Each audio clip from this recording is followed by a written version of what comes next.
to another exciting video.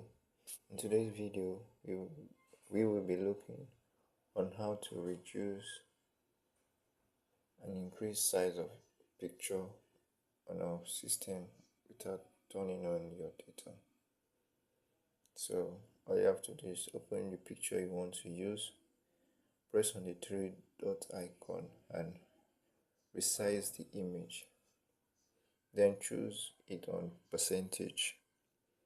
Then input the number you want to, so that some sites ask for image and your image must not be up to so amount of MB. So this is fastest way of doing it on your PC.